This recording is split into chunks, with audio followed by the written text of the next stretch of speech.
मनसैनिकांनी आज जे आंदोलन केलं होतं त्या आंदोलनामध्ये त्यांनी काही वस्तू फेकून मारल्या होत्या। त्यामध्ये काही बांगड्या होत्या, काही टोमॅटो होते, कुठे शेण होतं। पण इथे जर आपण पाहिलं तर एका गाडीची काच देखील इथे फुटलेली आहे आणि अशा प्रकारे आणखीन 2-3 गाड्या आहेत ज्यांच्या काचा अशा फुटलेल्या आहेत किंवा त्या गाड्यांवर नारळ टाकलेले आहेत, पडलेले, असं काही शिवसैनिकांचं मत आहे। उद्धव बाळासाहेब ठाकरे यांचे शिवसेने सर, तुम्ही गाडीमध्ये होतात का? काय नेमकं त्याला काय पडलं?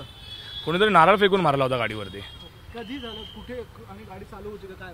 गाडी रनिंगमध्येच होती, गाडी ताफ्यामध्येच होती। त्या ताफ्यामध्येच कोणीतरी नारळ फेकून मारला।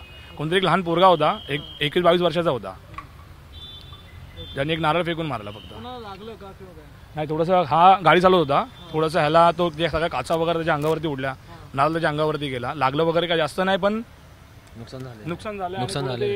काय झालं? चुकीचा प्रकार आहे का नाही? गाड्या एकामागे एक चालल्या होत्या, ताफ्यामध्ये रनिंगमध्ये होत्या, तर त्या अज्ञात व्यक्तींनी येऊन दोघं तिघांनी येऊन नारळ वगैरे फेकले। तीनाथ नाक्यावरून आपण उजवीकडे वळतो ना ठाण्यामध्ये येण्यासाठी, तिथे त्या मनसैनिकांनी फेकलेलं, कारण की इथे देखील मनसैनिकांनी बांगड्या बिंगड्या फेकलेल्या आहेत। हो, ते पण मनसैनिकच होते, ते पण ते कोणी आणि पण एवढं करत होतं, समोरासमोर येऊन करा ना, पाठवून काय करताय बायकांसारखे? जे करायचं ते येऊन समोर करा। आम्ही सक्षम आहोत तुम्हाला हे करायला, तुम्ही पण या ना, समोर या, जे काय त्यासाठी पाठवून करणार। काय वाटतं आजच्या आंदोलनावर? तू काय वाटतं? आंदोलन नाही, निवळ एक बचपना आहे। त्यांना जर असेल एवढीच हिंमत असेल तर तुम्ही समोर या, मग आम्ही एक हात करूच। मैदानात या, हे काय त्याच्यात लेडीज असतील, या गाड्यांमध्ये काही लेडीज असतील, या जेंट्स असतील, या सिनियर सिटीजन्स असतील, आणि ताफ्यामध्ये आहात, तुम्हाला असेल तर तुम्ही या रस्त्यावरती, आम्ही बघू मग एकेकाला काय बोलायचं आणि काय नाही ते। नारळ आहे का की गाडीमध्ये आहे?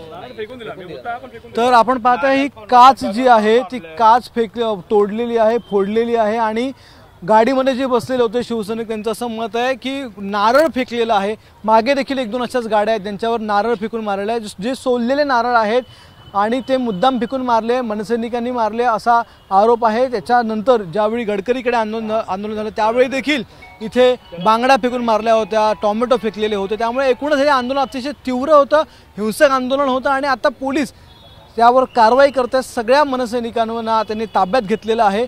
सध्या उद्धव ठाकरेंचं भाषण सुरू आहे आणि उद्धव ठाकरे ठाण्यात आल्याच्यानंतर संपूर्ण प्रकार ठाण्यामध्ये घडलाय। कॅमेरामन विनयसह अक्षय भाटकर, एबीपी माझा, ठाणे। एबीपी माझा, उघडा डोळे बघा नीट।